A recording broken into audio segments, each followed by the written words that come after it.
Muy buenas tardes. Muy contento de ver este auditorio prácticamente lleno, lo cual revela el interés de la materia que vamos a abordar hoy día a la tarde. Estimada Evelyn, Bernardo, Orlando, querida Paulina, en mi calidad de presidente emérito del Consejo Asesor de Libertad y Desarrollo, me han solicitado darles la bienvenida al lanzamiento de esta nueva publicación de esta entidad. ¿Cómo crecen las ciudades? Logros, desafíos en las políticas públicas. No cabe duda que la calidad de vida de las personas está circunscrita a las condiciones que se presentan en las diferentes ciudades y barrios donde habitan. Este es un aspecto de especial gravitación en la consecución del bien común que debe inspirar a toda sociedad. El libro que presenta esta tarde, Libertad y Desarrollo, busca hacer un aporte en la reflexión de cuáles son las mejores políticas de ciudad y entender los dinámicos requerimientos que se presentan en diversas circunstancias. Dos preguntas interesa responder en lo que se refiere a una política vinculada a la habitación de las personas. ¿Dónde vivir y cómo vivir? Al responder la primera pregunta, surge de inmediato la consideración y propuesta de política pública para las familias que puedan mejorar el acceso a la vivienda y también sea posible disminuir las carencias habitacionales. En la respuesta ¿cómo vivir? Surgen por su parte las inquietudes vinculadas a la política urbana, el acceso a la ciudad, como también a los barrios. En cada uno de los artículos que integran el libro que presentamos, se realiza una reflexión crítica acerca del fenómeno, cómo se ha llevado a cabo la expansión de las ciudades y su incidencia en la vida de las personas. Como bien se señala en el prólogo de la publicación, el concepto de crecimiento va más allá de lo que se conoce como el crecimiento físico, indicando que se refiere más al progreso y mejores condiciones de vida, como también a mayores oportunidades laborales y un mayor desarrollo de los talentos de las personas que viven en las distintas ciudades. En este sentido, el propósito de Libertad y Desarrollo es contribuir en la comprensión del fenómeno de las ciudades y su incidencia sobre el bienestar de las personas, así como en el desarrollo de políticas públicas y acciones que apunten a mejorar su calidad de vida, su bienestar, superando la crisis habitacional que estamos viviendo y sobre la cual se requiere una necesidad de emprendimiento. Entre los relatos, cifras y experiencias, este libro busca mostrar cuáles son los mayores desafíos para el progreso de las ciudades. La obra que presentamos se divide en tres partes. La primera es un diagnóstico que relata el persistente déficit habitacional. También relata la compleja experiencia de la violencia que se ha tomado el centro de nuestras ciudades y sobre las cuales existe la imperiosa necesidad de erradicarla. La segunda parte busca responder en dónde vivir y cómo ha cambiado la política habitacional en el curso de este último tiempo. Una última y tercera parte busca explicar la importancia que tiene el cómo vivir y la política urbana desde su planificación y también el aspecto de los parques.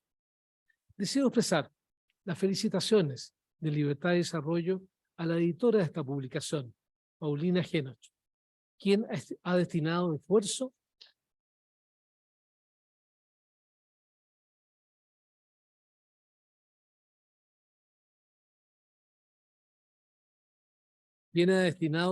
y talento para estimular y dirigir el análisis de un tema de tan especial importancia en generar las condiciones de un auténtico e integral bienestar de la ciudadanía. Quiero agradecer igualmente a cada uno de los autores que colaboraron en esta iniciativa: Martín Andrade, Ignacio Aravena, María Pasarzola, Nicolás Herrera, Javier Hurtado, Julio Samit, Jonathan Orrego, Iván Poduje, Paulo Sepúlveda, Daniel Cerey y también Paulina Genoch. Junto con agradecer la presencia de cada uno de ustedes, les extiendo una vez más una muy cordial bienvenida y los dejo con Paulina, quien va a presentar a los expositores de esta tarde. Muchas gracias por la concurrencia y espero que tengamos una tarde muy productiva en conocer un tema de tanta trascendencia para el bienestar de los chilenos. Muchas gracias.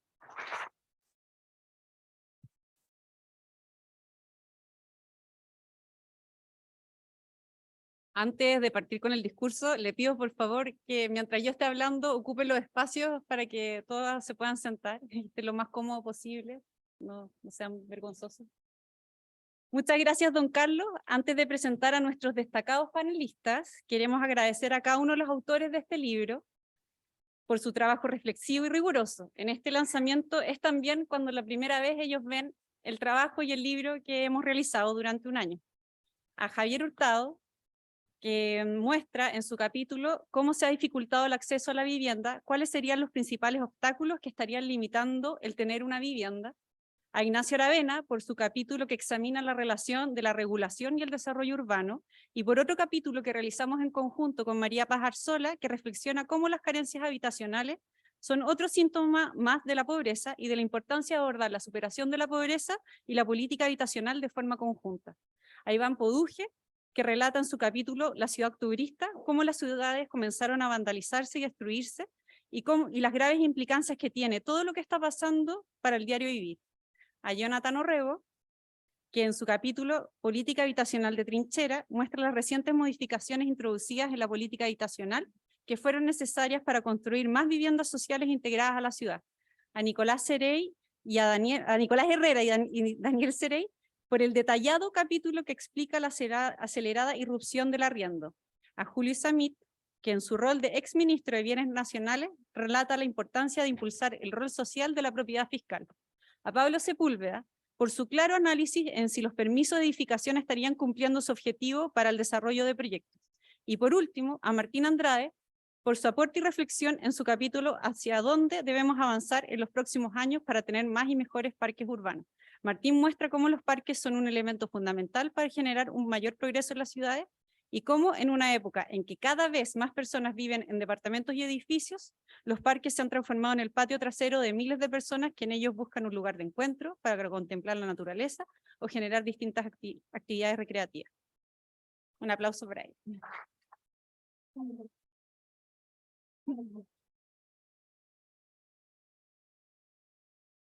También quiero agradecer especialmente por sus comentarios y aportes a Pablo Guiguren, a Maurín Halper, Natalia Farías, Cristina Cortés y a todo el equipo de Libertad de Desarrollo que ha colaborado en hacer posible este libro y este lanzamiento. Muchas gracias a todos.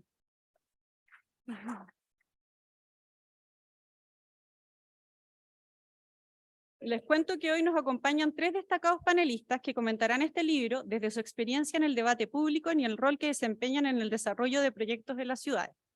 En primer lugar, comentará el libro Bernardo Echeverría. Bernardo es arquitecto de la Universidad de Chile, ha sido destacado desarrollador de proyectos inmobiliarios, actualmente es director de Echeverría Izquierdo y es consejero del Comité Inmobiliario y presidente de la Comisión de Ciudad y Territorio de la Cámara Chilena de Construcción. Muy bienvenido, don Bernardo.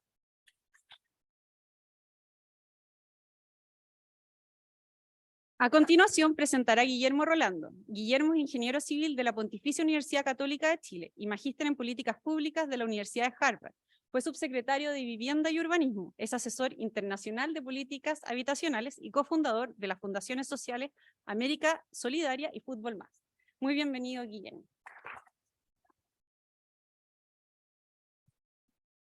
Para cerrar, expondrá la actual alcaldesa de Providencia, Evelyn Matei. Evelyn es economista de la Pontificia Universidad Católica de Chile. Es una destacada figura pública. Ha sido diputada, senadora y exministra del Trabajo y Previsión Social. Bienvenida, Evelyn.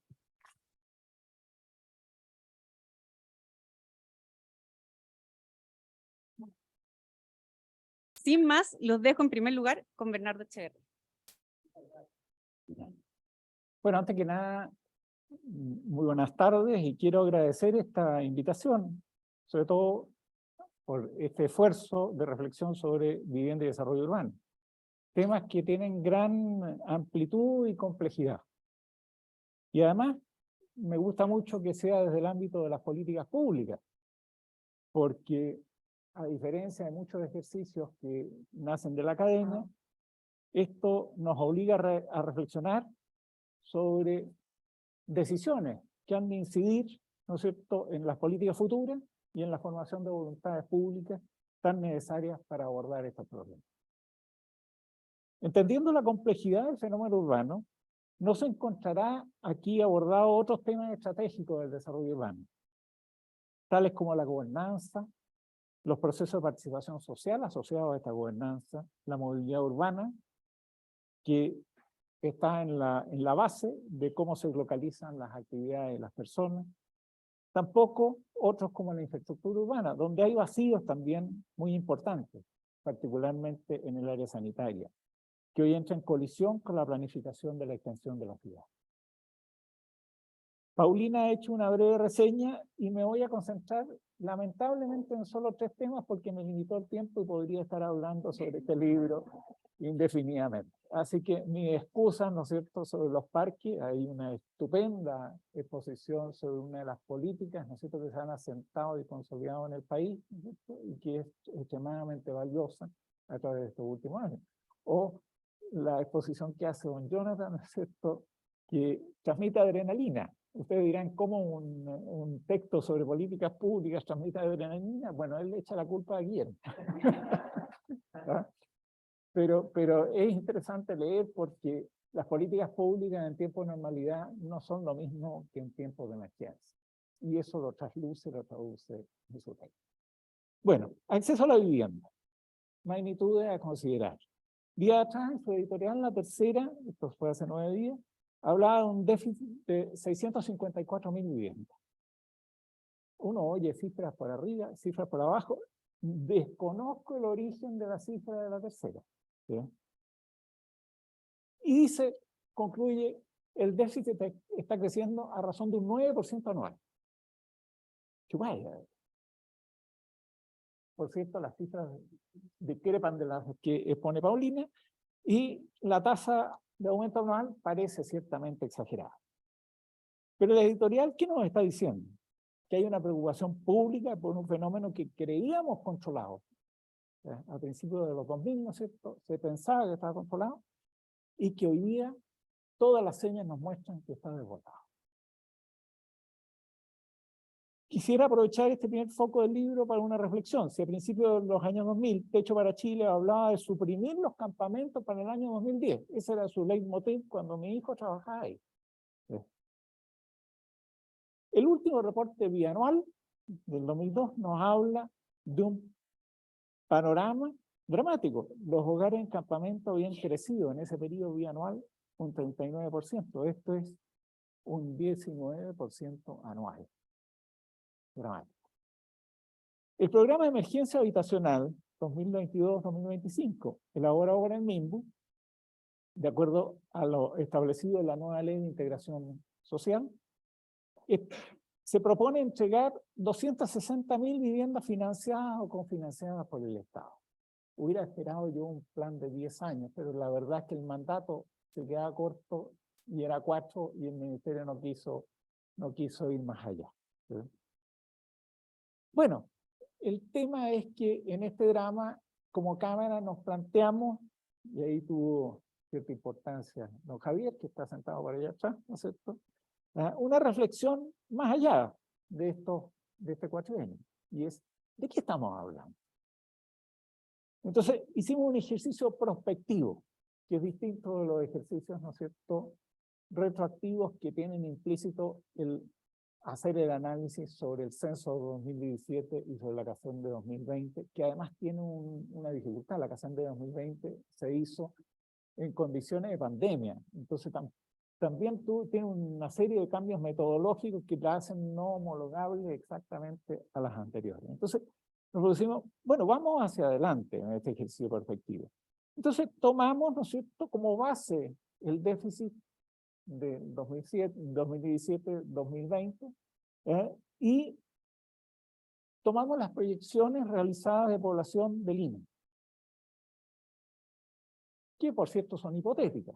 El INE también se equivoca en esas proyecciones, pero que ya toman en cuenta el tsunami migratorio. Uno de los problemas poblacionales, ¿no es cierto?, es que cuando se hace el censo, la ola del tsunami migratorio está en la fase de ascenso, no de culmine ni de descenso. Por lo tanto, ¿no es cierto?, no alcanza a absorber ese fenómeno.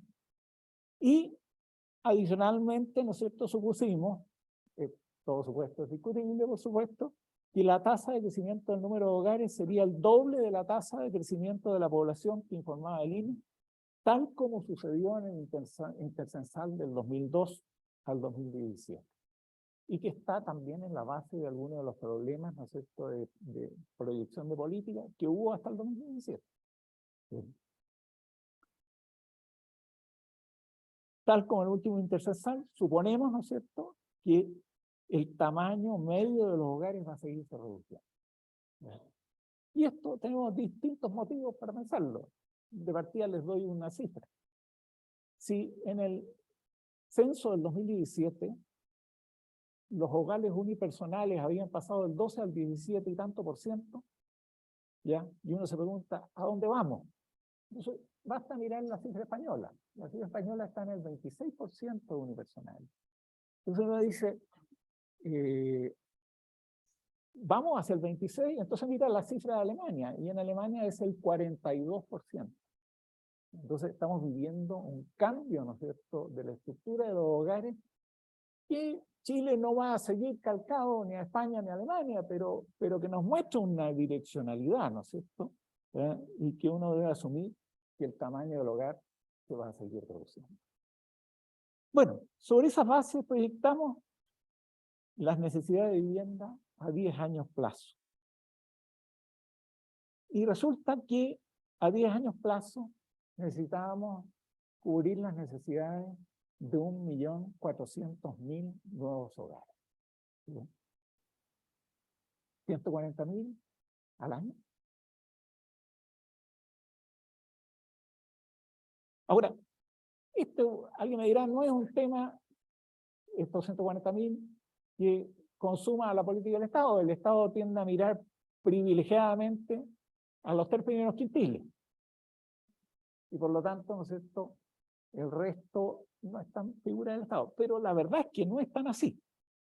La verdad es que el cuarto quintil, e incluso parte del quinto quintil, depende de que haya políticas públicas adecuadas, ¿no es cierto?, para acceder a la vida.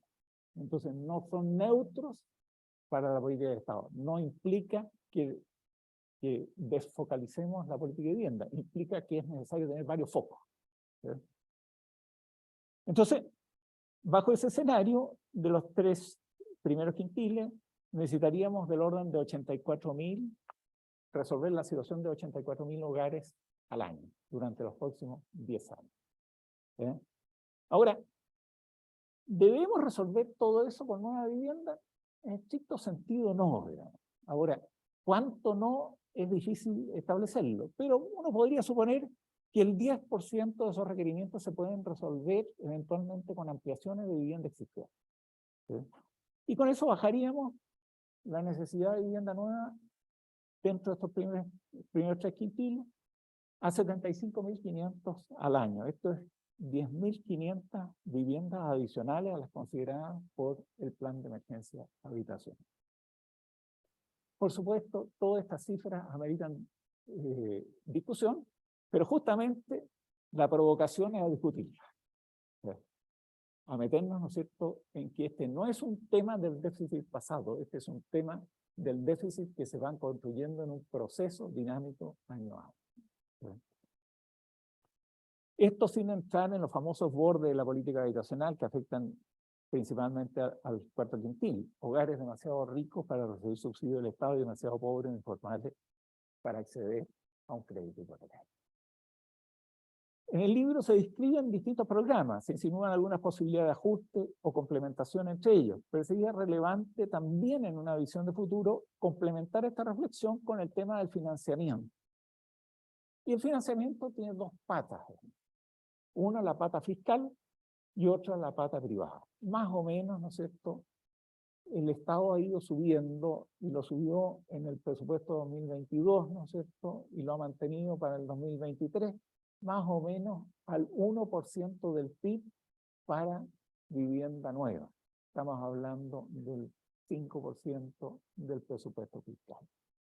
Estoy hablando solo de la parte vivienda nueva, porque el presupuesto de vivienda del Ministerio es un poco más amplio que ese, porque atiende también al stock de vivienda existente. Bueno, la inversión privada en condiciones normales, que no son las de hoy día, ustedes han visto la cifra de caída de los permisos de edificación de los últimos días, ¿no es cierto?, es que más o menos el sector privado invierte un poco más de 2 veces lo que invierte el sector público. Entonces, tenemos ahí la masa financiera. Estamos hablando de 9.000, 10.000 millones de dólares, ¿no es cierto?, de los cuales del orden de los 3.000, ¿no es cierto?, son gasto fiscal. Entonces, ¿para qué hacer esta disquisición? Muy sencillo, porque hay distintos programas y uno tiene que elegir el mejor mix de programas que potencie y apalanque la inversión pública con la inversión privada. Y el resultado de eso va a obtener el mejor número de soluciones, ¿no es cierto?, de vivienda para enfrentar esta crisis que tenemos hoy. Bueno, sobre planificación urbana. Hay un interesante trabajo en el libro de Ignacio Aravena que se complementa con algunas otras cosas, como el de Martín, que toca ese aspecto tan específico como el de los parques. Y lo primero de todo es que, a pesar de que para el grueso del público no se entiende esto, hay un enorme retraso en la planificación urbana en Chile, que no se corresponde al nivel de desarrollo que tiene este país. Hay países, ¿no es cierto?, de menor desarrollo que tienen mejor resuelto el tema de la planificación urbana. Y Ignacio hace un análisis del instrumental disponible, su fortaleza y sus debilidades. Entonces, lo primero es que se aproxima a través de las brechas. El primero, ¿no es cierto?, algo conocido, denunciado, ¿no es cierto?, con mucha fuerza por urbanistas y arquitectos, es la falta de una escala de ciudad. Existe la planificación metropolitana y existe la planificación comunal. Pero entre la metropolitana y la comunal hay numerosos conurbaciones en Chile que están conformadas por 2 o más comunas y no tienen un mecanismo que resuelva el tema de la escala. Y en esto, por supuesto, hay soluciones, pero el segundo tema que plantea, ¿no es cierto?, es la necesidad de una densidad, ¿no es cierto?, que sea hasta cierto punto equilibrada. En esto hay trabajo importante del Consejo Nacional de Desarrollo Urbano. La política implícita de crecimiento de la ciudad desde los años 90 ha sido el crecimiento privilegiadamente por densificación. Y ustedes me dicen, ¿está eso en algún documento? No, en ninguno, pero está en la cabeza de todos los planificadores de los años 90. ¿Sí? Y esta densificación, ¿no es cierto?, tiene que tener una cierta política que le dé coherencia. Ustedes dicen, hoy día en que llevamos, ¿no es cierto?, 30 y tantos años creciendo por densificación, estamos llenos de conflictos relacionados con la densificación. Pero el potencial de la densificación es enorme, y el alcalde Alessandri se acordará, ¿no es cierto? En 2017, la comuna de Santiago mostró que había multiplicado por 2 su población en 15 años. De 200 y tantos mil habitantes había pasado a 400 tantos mil habitantes. Entonces, nos dice, la densificación tiene potencia, pero requiere reglas. Y lo fundamental, ¿no es cierto?, son esas reglas que faltan, que permitan darle coherencia, ¿no es cierto?, al crecimiento por densificación. Y entender también que no todo el crecimiento puede ser por densificación. Entonces hay que tener una componente de extensión, ¿no es cierto?, que sea racional. Ahora, la estrategia principal de crecimiento por densificación en todo el mundo es lo que se llama el TOD, ¿verdad?, que es el desarrollo orientado por el transporte público, en torno al transporte público. Entonces, y esas decisiones, obviamente, como las del transporte público son de índole, ¿no es cierto?, metropolitano, tienen que tomarse también en la escala metropolitana. No pueden tomarse cada comuna por su lado, ¿sí? Y falta de vinculación con las herramientas de gestión. La verdad es que los planes reguladores van por un lado y los planes de desarrollo comunal por otro. Hoy día hay un tercer instrumento, ¿no es cierto?, que se mete entre medio de los dos, que es el plan de inversión en espacio público y movilidad, que es derivado de la ley de aportes, ¿no es cierto?, y que se aplica a niveles regionales y comunales. Espero que esto, ¿no es cierto?, sea una motivación suficiente para dar un salto en esta materia, en esta interrelación, ¿no es cierto?, entre lo que es la planificación física y la planificación de proyectos e inversión. El segundo punto de vista, ¿no es cierto?, son los problemas de gestión que plantea Ignacio.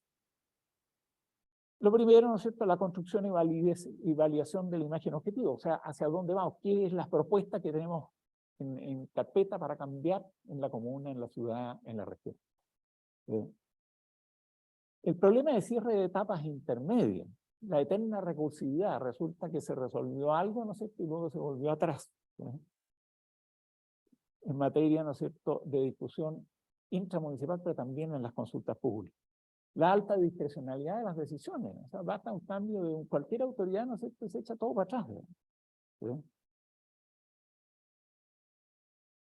El tema, ¿no es cierto?, de modificar o crear un nuevo instrumento de planificación territorial requieren, desde el punto de vista de tramitación, el mismo proceso, lo que es un absurdo, ¿sí? La falta de coordinación entre actores que interactúan en la ciudad. Para quienes han trabajado en el sector público, ¿no es cierto?, es común la frase que dice: la más difícil coordinación es la entre organismos del propio Estado. ¿Sí? Es mucho más fácil ponerse de acuerdo en el sector privado que entre los propios organismos del Estado. Bueno, aquí quería meterme en 3, 4 ejemplos, ¿no es cierto?, que permiten visualizar estos problemas que si no quedan en el abstracto. Caso de Coyhaique. Surge todo este problema de las parcelas de agrado y la Cámara Chilena de Construcción rápidamente llama a una comisión nacional integrada por gente de las distintas cámaras regionales, ¿no es cierto?, para tratar el tema de las parcelas y en qué manera habría o no que participar en la discusión respectiva. Entonces, hablo con los dirigentes de la Cámara en Coyhaique y me dicen: mire, Coyhaique es una ciudad, ¿no es cierto?, que no tiene resuelto su crecimiento. Entonces, el área urbana consolidada de Coyhaique al interior de su límite urbano, hoy día, ¿no es cierto?, representa 1/6 de lo que representa el área de parcelas de agrado que rodean la ciudad de Coyhaique. Nótese que Coyhaique no es una ciudad especialmente turística. Por lo tanto, esas parcelas de agrado están acogiendo primera vivienda. Veámoslo, ¿no es cierto?, desde el punto de vista de la planificación. Entonces hablo con un consultor, ¿no es cierto?, que ha estado a cargo del plan regulador de Coyhaique, que me dice: pero es que es inútil. Yo he hecho ya el plan regulador de Coyhaique 2 veces. Cuando se pone a discusión, ¿no es cierto?, a nivel de alcaldía, resulta que cambia el alcalde y lo echa abajo. Inútil. Entonces, el Estado ha gastado, no sé si Guillermo tiene la noción, pero ha gastado y ha aportado plata en una cantidad exorbitante, ¿no es cierto?, durante las últimas décadas, haciendo planes reguladores que se van al tacho de basura. ¿Sí? Y eso se sigue repitiendo. Esto tiene solución. Y es cosa de mirar un poquitito la experiencia internacional. Y recuerdo que hace 20 años, a raíz de una visita a una feria industrial en Barcelona. Aprovechamos de coordinar una reunión con el gerente de urbanismo de Barcelona. La gerencia de urbanismo de Barcelona, para que se tengan una idea, tenía en esa época, hoy día ya ni siquiera existe como estructura, hoy día es otra la estructura, pero en esa época tenía 40 profesionales. Pero lo más interesante no es eso. Uno puede decir, somos un país más pobre, estamos a mucha distancia de eso. Lo más interesante es que nos sacó Picardo, nos dijo, el proceso de elaboración de una modificación del plan regulador en Barcelona dura 18 meses. ¿Ya? Y consta de 3 etapas que dura 6 meses cada uno. Lo primero de todo es que el proceso de planificación es un proceso continuo. No es un proceso, ¿no es cierto?, que se desarrolla discretamente, ¿no es cierto?, en un momento determinado que surge un problema. No, hay una unidad de planificación que está pensando permanentemente la ciudad. Entonces, ¿en qué consisten esas 3 etapas de ese plan regulador? La primera, ¿no es cierto?, es que hay un conjunto de ideas que se ponen a discusión. Y dicen, queremos, ¿no es cierto?, modificar en esa época estaban desarrollando el Arroba 21, que es el nuevo barrio, ¿no es cierto?, tecnológico de Barcelona. Entonces, queremos modificar ese barrio que era eminentemente industrial, ¿no es cierto?, y tener ahí un barrio, ¿no es cierto?, de gran potencia tecnológica, ¿eh? Y para eso vamos a establecer determinadas normas de edificación privada, pero además vamos a poner recursos, ¿no es cierto?, en la infraestructura, en la fibra óptica, etcétera, ¿no es cierto?, que complementen esa inversión privada. Bueno, se pone a discusión el conjunto de ideas matrices que van a ordenar el cambio del plan regulador, ¿ya? Y se aprueba, ¿no es cierto?, el conjunto de ideas matrices y no se vuelve atrás. Las ideas matrices quedan aprobadas. Y entramos a la segunda fase, en que se discute, ¿no es cierto?, cuáles son los instrumentos más adecuados para llevar a cabo esas ideas matrices. Y lo mismo, se produce la discusión pública, ¿no es cierto?, y se resuelve. Y no se vuelve a discutir los instrumentos. Y la tercera fase es la planificación propiamente tal, que recoge las ideas matrices, los instrumentos, ¿no es cierto?, y lo lleva al documento de planificación y resolución. Se discute, se aprueba, ¿no es cierto?, total, 18 meses. Este tema yo se lo conté a la gente del Ministerio de Vivienda hace 20 años. Se lo he repetido a numerosas autoridades, pero seguimos en la misma. Yo no digo que se copie lo de Barcelona, pero habrá, ¿no es cierto?, una forma más inteligente de hacer los problemas, de resolver los problemas.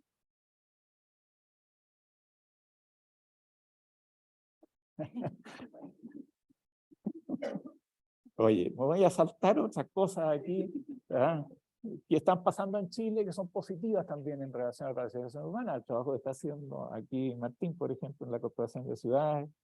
Hay un conjunto de ideas interesantes de Vicente Burgos, hoy día en la BDU, ¿no es cierto?, que podrían representar mejoras en este sentido.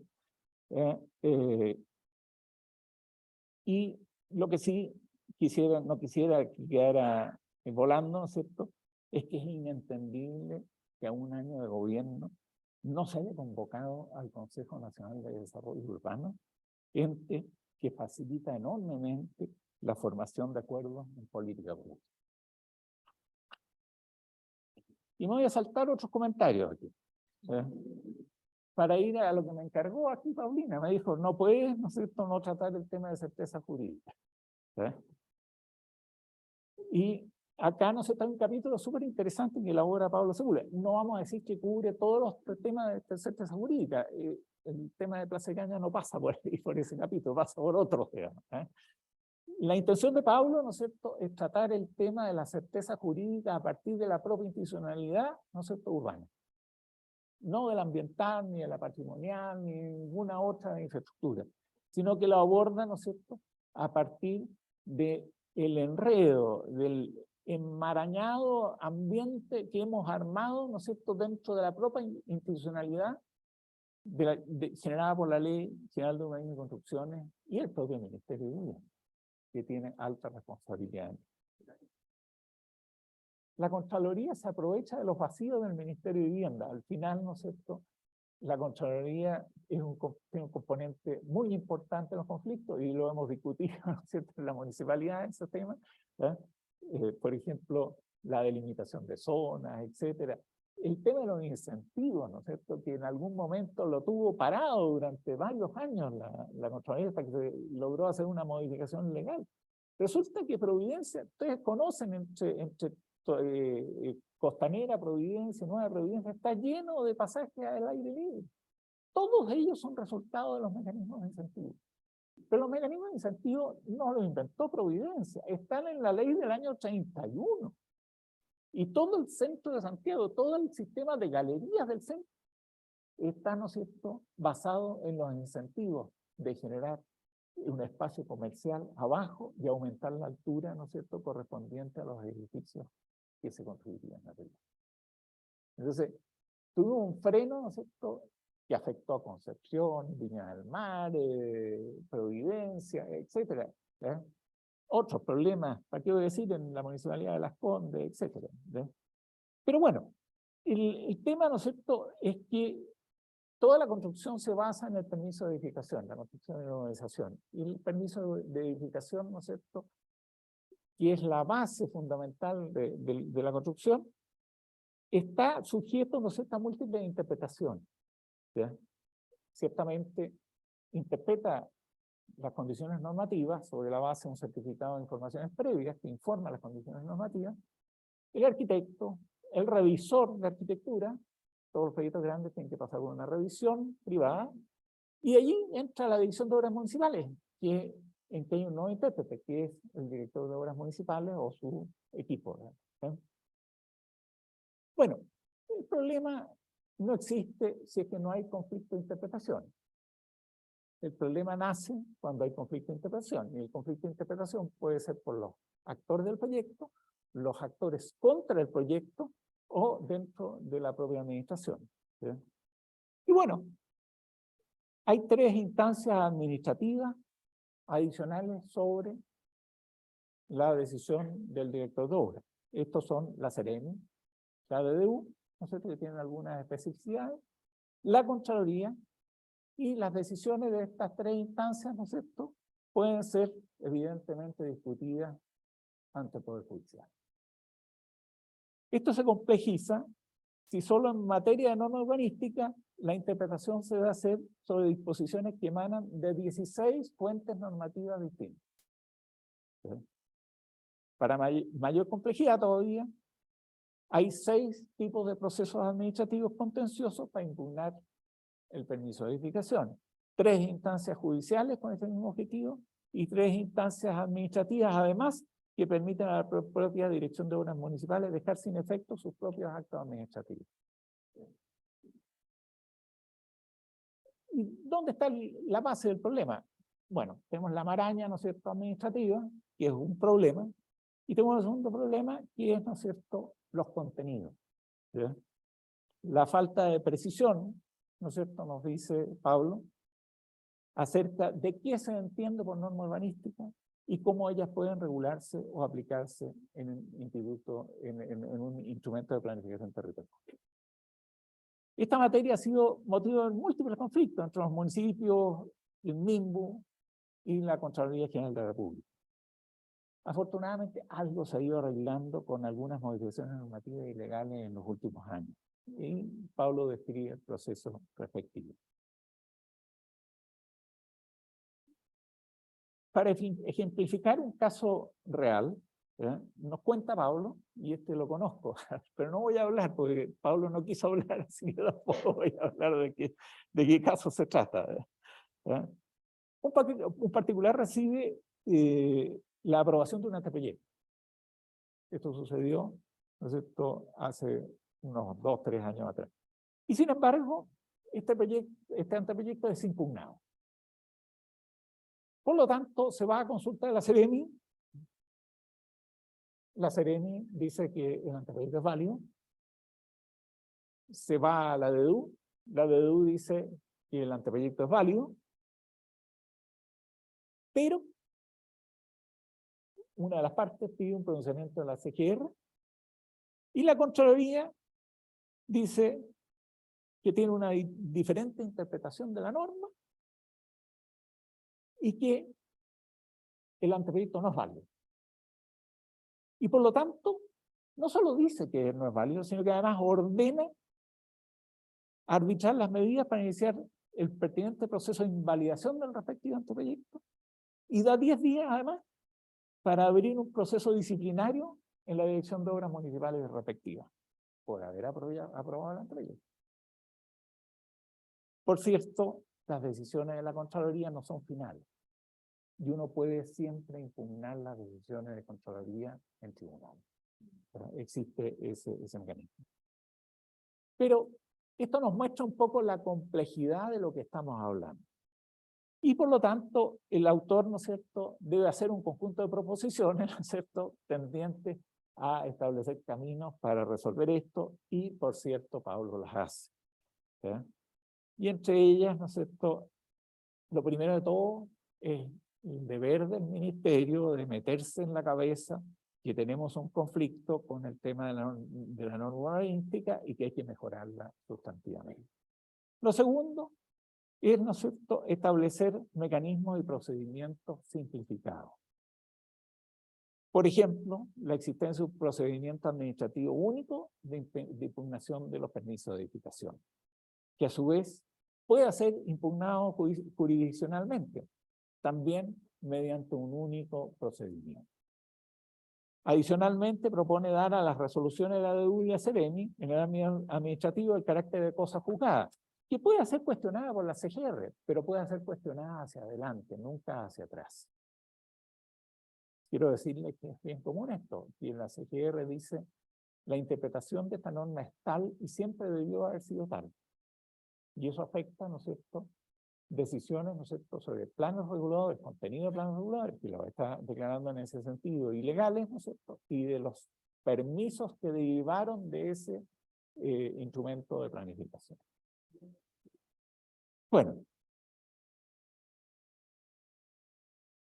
Voy a saltar el resto también, porque yo creo que estoy pasado ya. Así que, y Paulina, ¿no es cierto?, está poniéndose nerviosa ya. Así que, muchas gracias de todas maneras.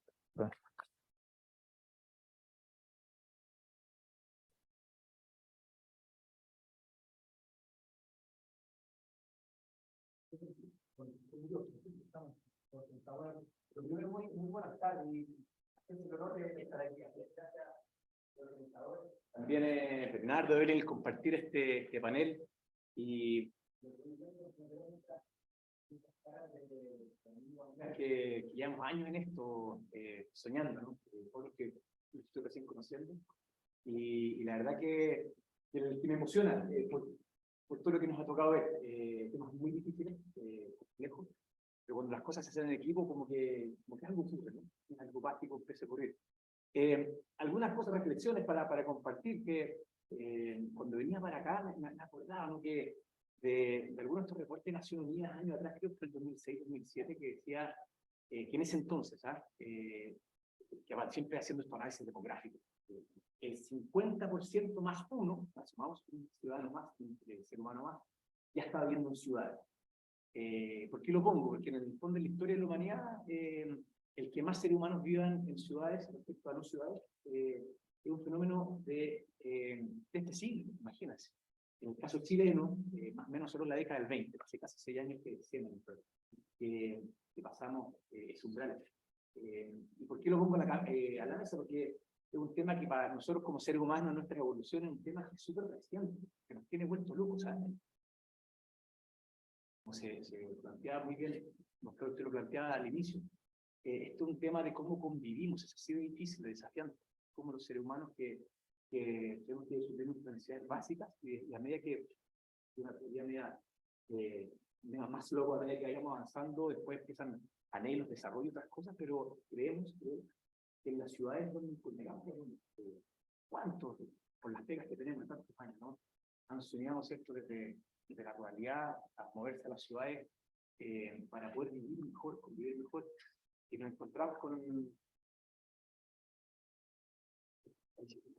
nos encontramos con formas muy distintas de habitar. ¿Sí te parece? Se está acoplando algo. Ahí sí, Paul. Ahí pase.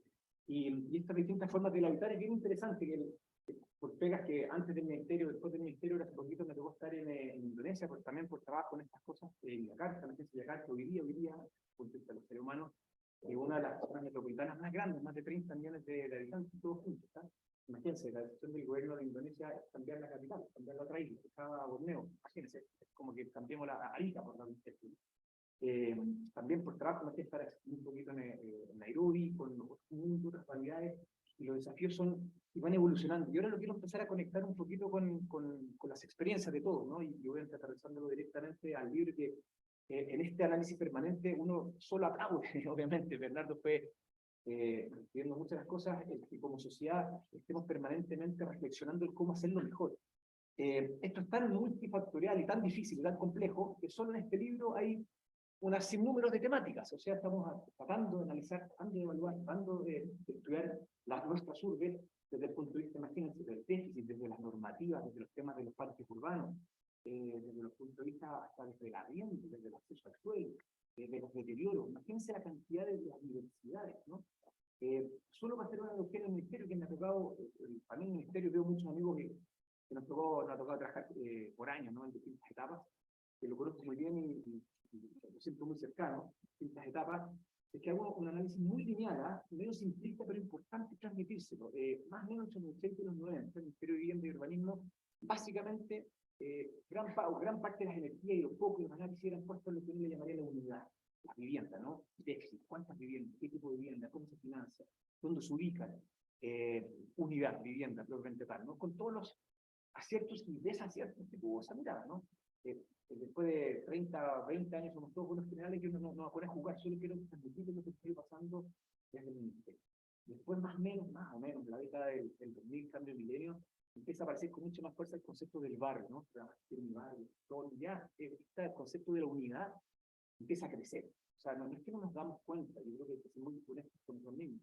Hay un tema de capacidades también, ¿cierto? Al menos se empieza a poner mucho más foco a que no solo basta con lo que uno le llama cerrar la puerta por dentro. ¿Dónde tú habitas? ¿Cuál es tu entorno? ¿Tu seguridad? ¿Tu acceso? ¿No? Y probablemente la última década, de muchos fenómenos, probablemente creo que ayuda desde mi punto de vista, pensando en la reconstrucción del 27, donde hay que volver a pensar muchos temas de ciudad externa. Más esfuerzos que se siguieron haciendo transversales de las tiradas políticas, no se dan cuenta de lo que tuve que hablar con Nancy. Y empieza a aparecer conceptos desde el mismo, al menos, como una ciudad ya más como un todo. La respuesta a eso puede ser, por ejemplo, Papucho Río, por dar un ejemplo muy puntual, ¿no? Pero ya miramos que va lejos, ¿no? La costanera de Puerto Montt, ya algo que planteaba Bernardo, meternos tratando con mucha más fuerza de cómo apoyamos los planes reguladores, con todo lo que nos ha costado. Entonces hay una evolución al menos que es súper interesante, y que creo que nos sitúa hoy día desde el ministerio, lo que es las ciudades. Ahora, ya conectándome con muchos de los capítulos que hay acá, Ignacio lo plantea muy bien, Ignacio Lavena, más a unos detalles, pero yo sí lo quiero asociar a lo que me ha tocado a mí vivir acá adentro, ¿no? Que creo que es interesante.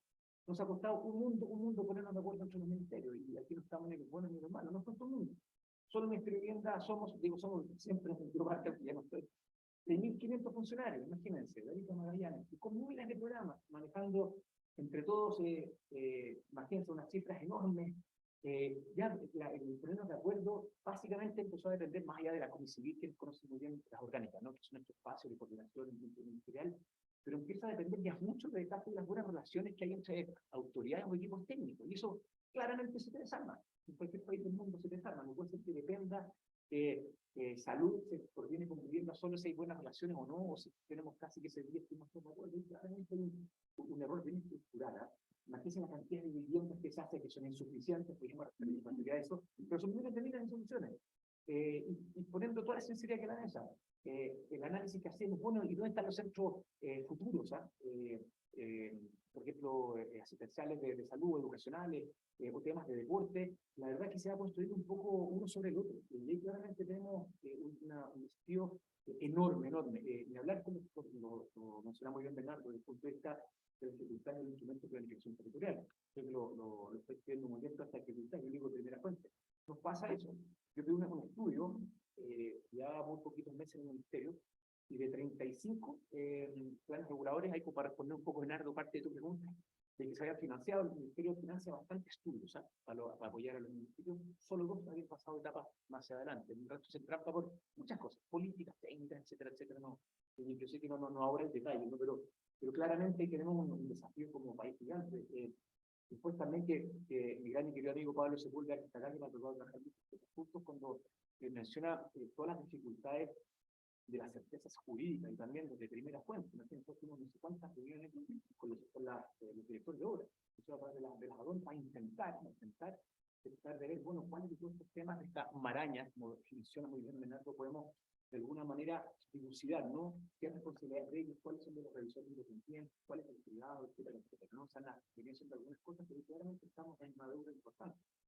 Si uno sigue avanzando, para mostrar algunas cosas bien conceptuales, las ciudades, ¿cierto?, como oportunidades, también, y nos pasa mucho, y voy a mezclar algunos borros, que cosas que me toca trabajar hace 2 décadas, en realidad, muy desde el barrio, del deporte, muy desde el barrio, donde también se da cuenta que en algunas partes hemos cometido errores tan graves que la ciudad lo que hace en algunas partes es expulsar, es sentir que las personas no se sientan parte. Yo siempre cuento muy cortito un estudio que hicimos años atrás en Ciudad de Antofagasta, para no poner ejemplos de acá de agosto, con adolescentes, niños, niñas y adolescentes. Hacíamos la siguiente pregunta, súper interesante, que más o menos conceptualizan su barrio. Casi todos conceptualizan su barrio, límites, cómo se llamaba. La siguiente pregunta es súper interesante. ¿Qué puedes hacer por tu barrio? La mayoría se le ocurría alguna idea. Sectores vulnerables, la parte de ahí. Segundo escenario, más a quienes les gusta mucho el tema urbano y el geógrafo, la ciudad, Antofagasta como ciudad. Más o menos conceptualiza Antofagasta, la ciudad. Antofagasta, toda la vida, se empieza a borrar Antofagasta. Muy curioso, y después te das cuenta, pero es curioso. Bueno, ¿y qué puedes hacer tú por Antofagasta? Ya como que no pertenezco mucho, como que no se me ocurre mucho que sea Antofagasta. Y el tercer nivel, ¿cuál es? La nación, ¿no? Chile, más allá, más allá del CHI, no, la nación, ¿no? Ya se te borra totalmente. ¿Y qué puedo hacer yo por Chile? Ya te queda una cosa así como, ¿qué puedo hacer yo para mejorar las lunas de turismo? Y esa exclusión, claramente, el no pertenecer, es muy complejo que después creamos, cuidamos, tenemos que muchos cuiden partes de la ciudad. Y si eso lo sumamos a que el Estado en algunas cosas no hemos ido retirando algunas cosas, creo que Iván, tú lo describes muy bien en la ciudad turista, creo que se van sumando estas cosas, y por eso vienen los deterioros, etcétera, ¿no? Otra cosa que es interesante, ¿no? El temas de suelo, que creo que ya me escucho muy bien escrito, tú lo que está acá en tu calidad de ministro, de exministro de Bienes Nacionales, hizo un trabajo enorme en las carteras. Siempre se puede mejorar, pero creo que hubo un ejercicio que fue muy positivo, ¿cierto? De ver el suelo público, pero el suelo público urbano, ¿cierto? Tú lo manejas mucho más que yo, los porcentajes, algo que entiendo, pero el público quiero hablar de eso, los porcentajes de la propiedad que tiene el fisco chileno, ¿no? Pero si vamos a las ciudades, hay un porcentaje no menor. Y dentro de eso hay terrenos que son bastante limitados. Y ese es un esfuerzo súper interesante. Se puede ser más rápido, sin duda, pero creo que es muy aceptado. Pensar dónde están los límites de Chile, dónde están estos terrenos, y después mucho esfuerzo que ha hecho desde Bienes Nacionales para no solo pensar en vivienda, sino que también para muchos otros servicios públicos. Creo que hay un tema por seguir potenciando. Con Jonathan, ¿cierto? Que también de que me digo Jonathan, que nos tocó, y muchos que están acá también, el pensar el por qué el ministerio no ejercía herramientas de adquisición de suelo. Voy a poner solo 2 ejemplos muy puntuales, uno conceptual y otro del día a día. El conceptual es las estaciones de metro, ¿no? Cuando hay inversiones tan relevantes del Estado para poder conectar, y eso también lo lleva a regiones, los ejes de transporte público. Si el Estado ya va a invertir mucho en eso, es razonable que el Estado se anticipe, aunque sea un gran nos trabamos de la economía, pasar a la que terminen las estaciones de metro, incluso antes, los precios de suelo van a aumentar. Aquí yo ni siquiera estoy hablando de intervenir, sino ¿por qué no anticiparse? De modo que el Estado diga, ¿saben qué más me interesa? Que esas familias de ingresos más bajos tengan el mismo derecho a la ciudad que probablemente tenemos personas que sí podemos desde nuestro bolsillo. Porque somos pocos los que se riman, ¿no?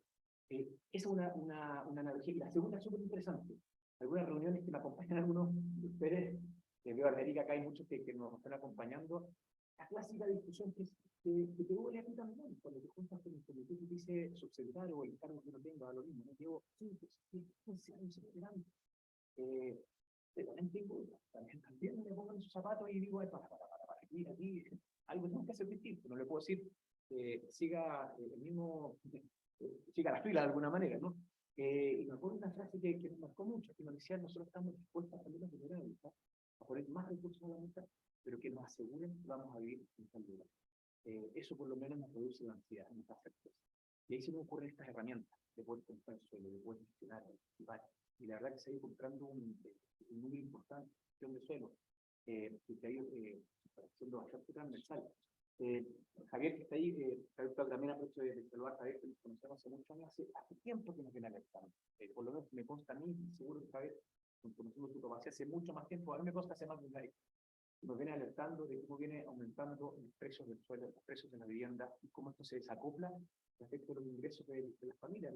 Leonardo lo planteaba, si bien el MIMBU, soy bien técnico, me gusta también la parte técnica, también lo saben, nosotros más o menos diseñamos el instrumento hasta el séptimo del siglo, más o menos, como lo diseñamos.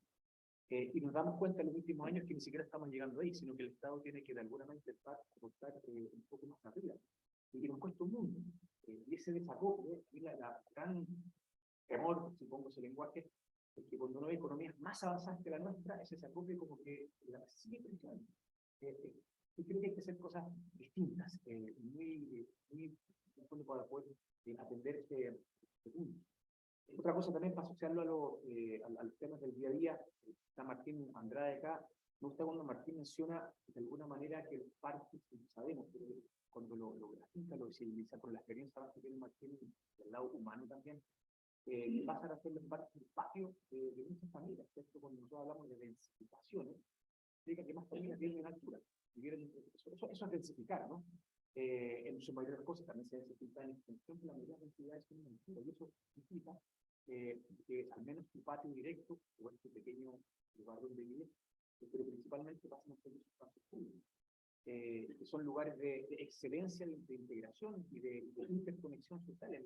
El Parque Metropolitano acá en Santiago, imagínense, cerca de 6 millones de visitas. Es un lugar, sacando de lado los moles, que nos ganan un bote, pero por otra cosa, son los lugares de interacción o de vínculos, o sea, lo del al menos de verse, ¿no?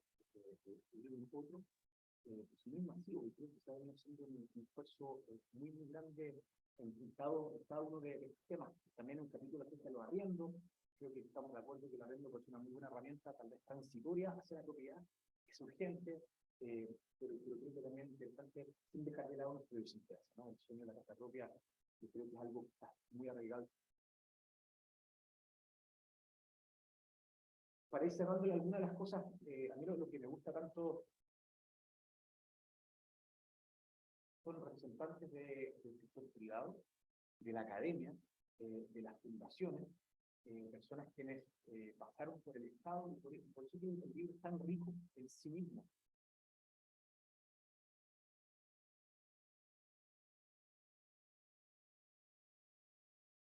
A todos nos pasa, ¿no? Partí con el primer capítulo y ahí como que uno no para más, y uno empieza a subrayar, más allá de este espacio, sino porque nos da mucho insumos, ¿no? Para seguir avanzando en cada una de estas temáticas.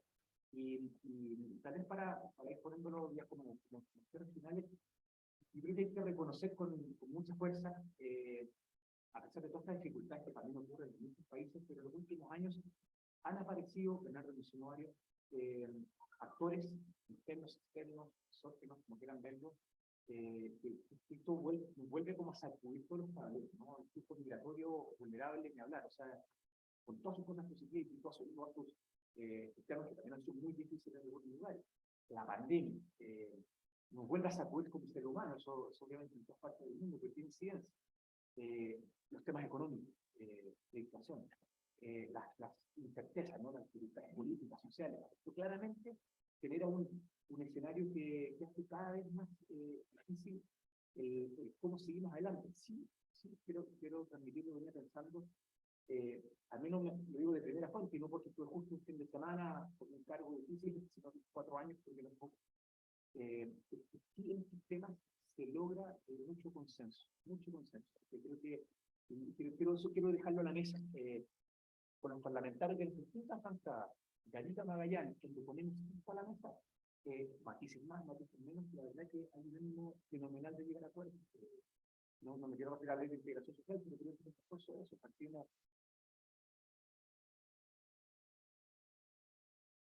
muchas herramientas, donde también habla del plan de emergencia habitacional, que creo que es un buen esfuerzo, difícil, pero un gran esfuerzo que está haciendo desde el consenso como país. Y por eso que me quedo con esa mirada, con estas luces que nos da el libro, de qué tema seguir, cómo seguir profundizando. Así que nuevamente muchas gracias a cada uno de los que nos fueron escribiendo y muchas gracias al organizador.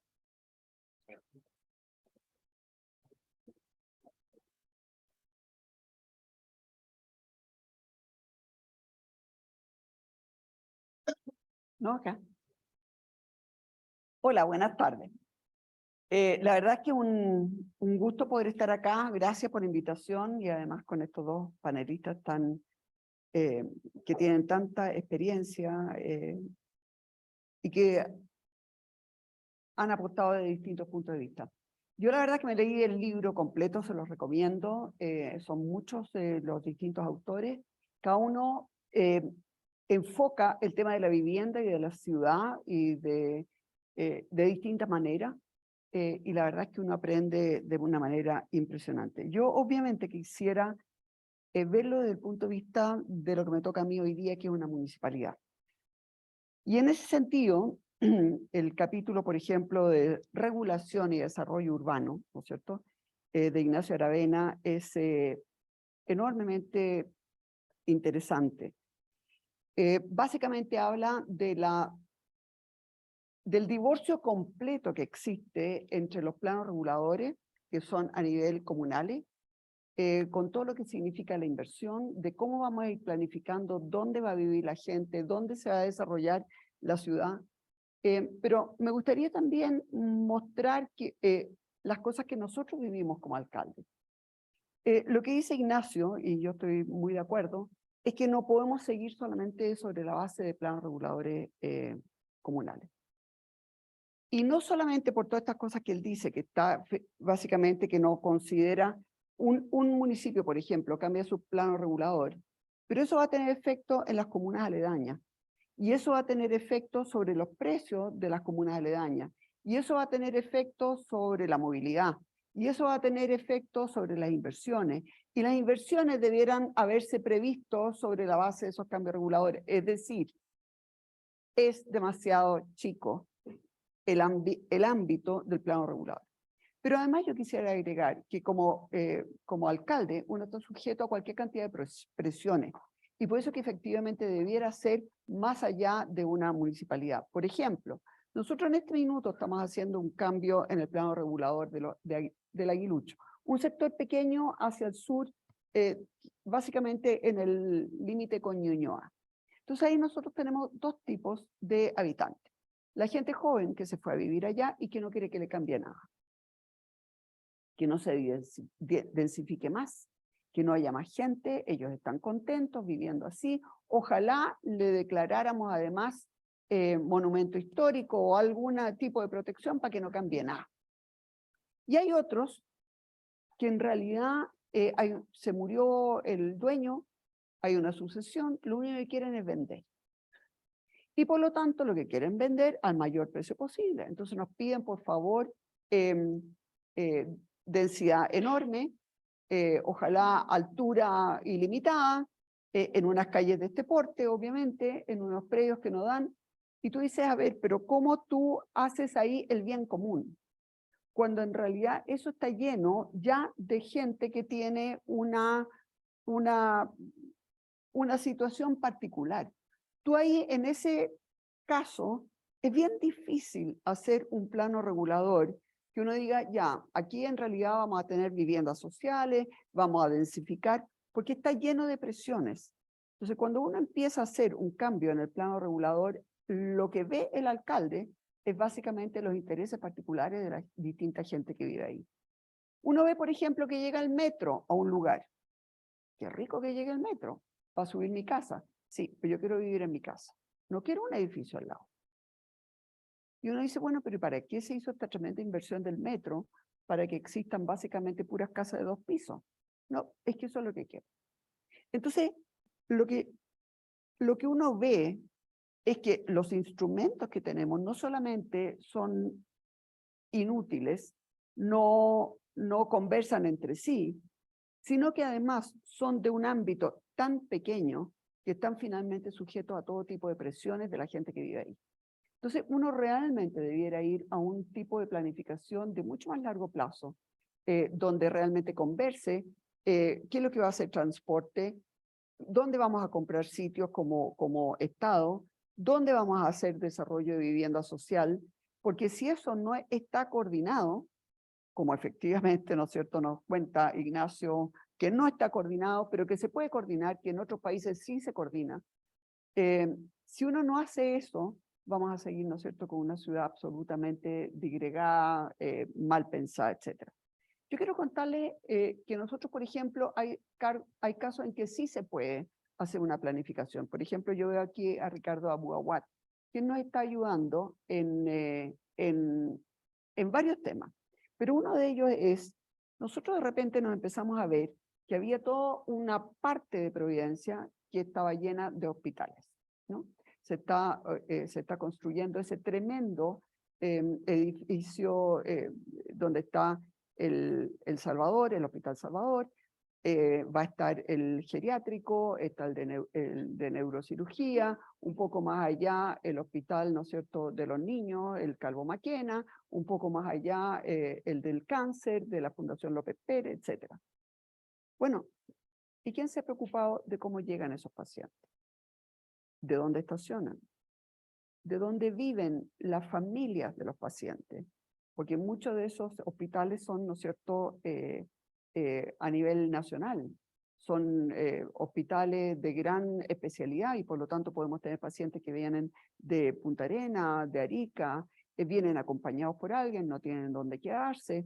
No debiéramos tener a lo mejor ahí normas especiales para que se puedan hacer pequeños departamentos con una kitchenette y un baño nomás para los que lo acompañan. No debiéramos tener un lugar donde se puedan divertir el paciente que sale un rato, ¿no es cierto? No debiéramos tener un lugar donde el papá que tiene un niño con cáncer pudiera quedarse con él. Entonces uno empieza a mirar la ciudad de otra manera.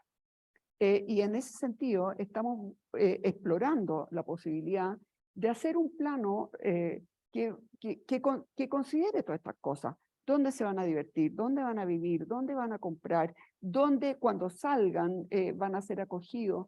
¿Cómo van a llegar desde los aeropuertos? ¿Cómo van a llegar la gente que está enferma? ¿Dónde van a estacionar? ¿Cómo? Y entonces estamos buscando, por ejemplo, firmas internacionales que nos puedan hacer un seccional de toda esa zona que es de hospitales y que por lo tanto, y que se fue armando sola, pero que ya no puede seguir armándose sola, porque sencillamente es demasiado importante la cantidad de cosas que están pasando ahí como para dejarlo nomás al arbitrio del mercado y de lo que vaya sucediendo. En los hospitales van a haber lugares, por ejemplo, de diagnóstico. Otros profesionales van a querer tener sus oficinas ahí. O sea, está el tema del cuidado, está el tema de la farmacia. O sea, es un tema tan grande que realmente necesitamos una planificación urbana que en Chile en este momento no existe y no existen los instrumentos tampoco para tenerlo.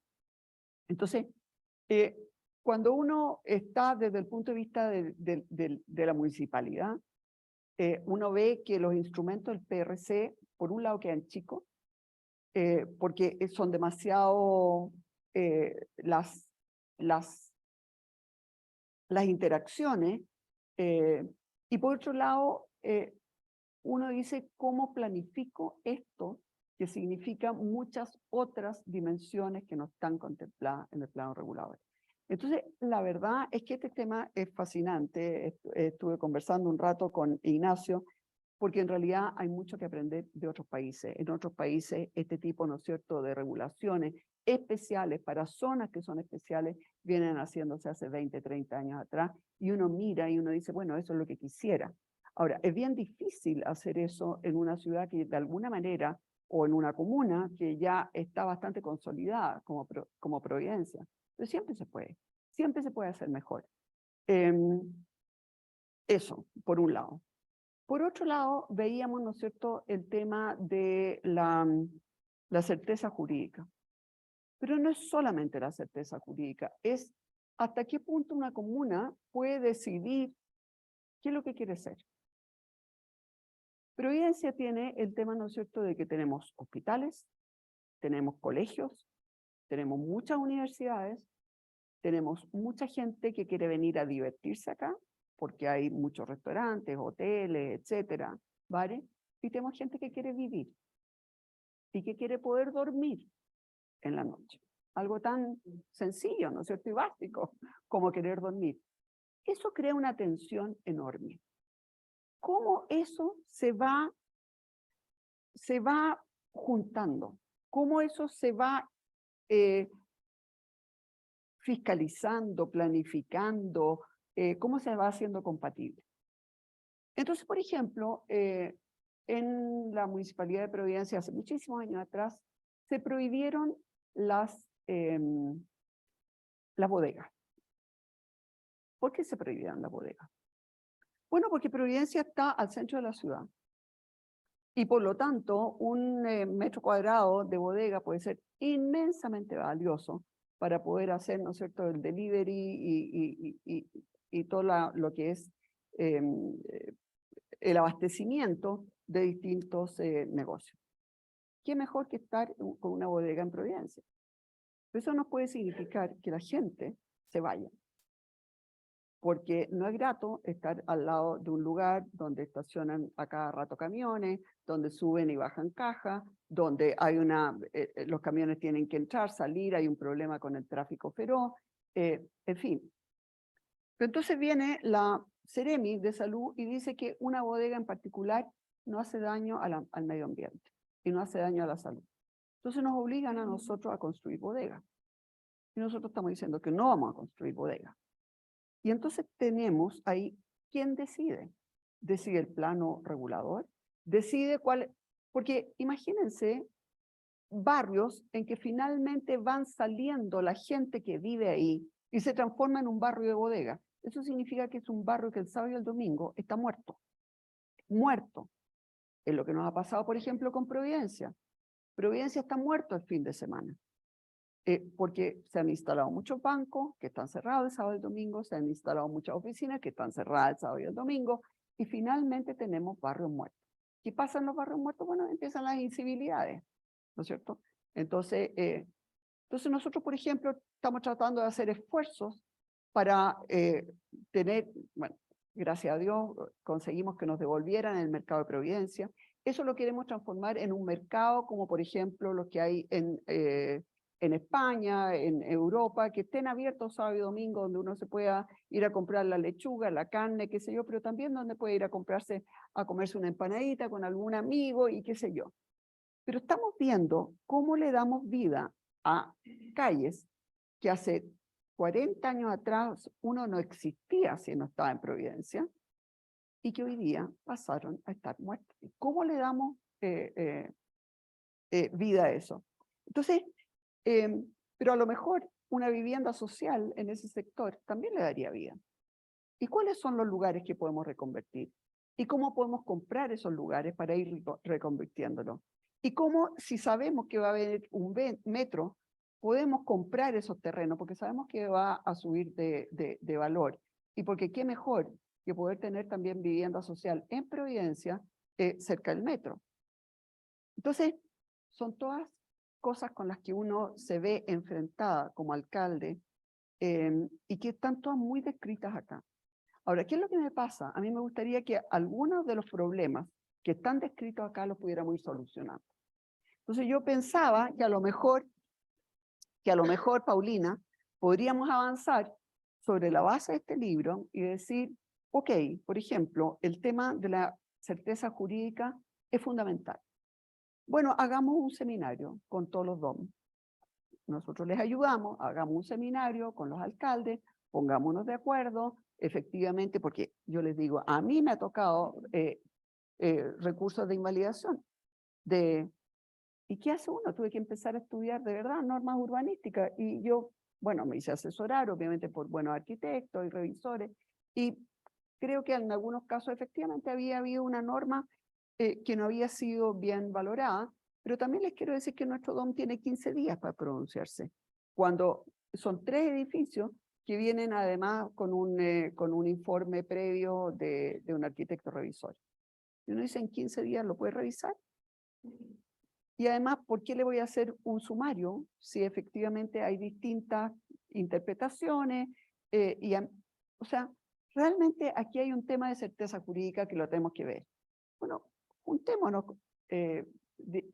alcalde, alcaldesa de distintos signos políticos, juntémonos con distintos DOM, veamos cómo podemos darle mayor certeza jurídica, porque entre otras cosas, cuando uno ve los gráficos, por ejemplo, aquí tengo un gráfico en la página 161, en que muestran cómo va subiendo el precio de la vivienda y cómo se han mantenido los salarios reales. Bueno, esto es un desastre, pero en parte esto es por la incerteza jurídica, en parte es por el tema de los suelos, que de Julio con geógrafo Jonathan, exactamente, que es estupendo, tiene que ver además con la pandemia, con el quiebre de stock, tiene que ver con muchísimas cosas, pero si no nos ponemos de acuerdo en cómo disminuir la incerteza jurídica, bueno, esto va a seguir divergiendo y vamos a tener un problema gravísimo. Otro tema, el manejo de los suelos, y con esto termino, Paulina. El manejo de los suelos es fundamental. Y entonces uno tiene algunas instituciones públicas que no quieren pasar el terreno, porque no quieren perder su capital. Pero finalmente se los toman. Y lo perdieron igual. Entonces, cuando uno ve que la posibilidad de entregar un terreno duraba, no sé, eran como varios años, ¿no es cierto? 3, 4, 5 años. Y finalmente, toda esta burocracia significa que el terreno finalmente va a estar tomado. Entonces uno dice, bueno, pero ¿qué estamos sacando con todo esto? Entonces, lo que yo estoy viendo, ¿no es cierto?, es que aquí hay una oportunidad de trabajar en forma conjunta. Y por eso que yo quisiera valorar primero este libro, básicamente porque desde muy distintos puntos de vista hace un diagnóstico de cuáles son las cosas que están parando, cuáles son las cosas que tenemos que mejorar, cuáles son las cosas en las que nos tenemos que poner de acuerdo. Teniendo un diagnóstico uno puede avanzar. Créanme que es muy difícil manejar esto, me imagino que a nivel de ministerio es aún muchísimo más difícil y a ustedes están sufriendo y efectivamente los costos se les están disparando y si no hacemos algo pronto, esto va a reventar. Esto va a ser el próximo motivo, la vivienda, de estallido social. Porque es demasiado grande la necesidad de las personas de obtener un lugar digno donde vivir. Y la divergencia es demasiado preocupante de cómo evolucionan los salarios y de cómo evolucionan los costos. Y cuando uno ve además los cambios demográficos que están habiendo y uno se empieza a preguntar, bueno, las densidades que tenemos, que están fijadas hace 30 años atrás, ¿no las debiéramos acaso revisar? Entonces hay muchas cosas que a uno realmente lo hace pensar. Yo realmente quisiera felicitar. Este es un tremendo esfuerzo. Nos va a hacer a todos pensar mucho, pero quizás también podemos ir buscando soluciones entre todos, porque esto ya no tiene nada que ver con el tema político, que sea alguien de un sector político o de otro. Estos son problemas prácticos que nos van a pegar a todos y a muy corto plazo. Tenemos poco tiempo para ir solucionando esto. Así que muchas gracias y felicitaciones.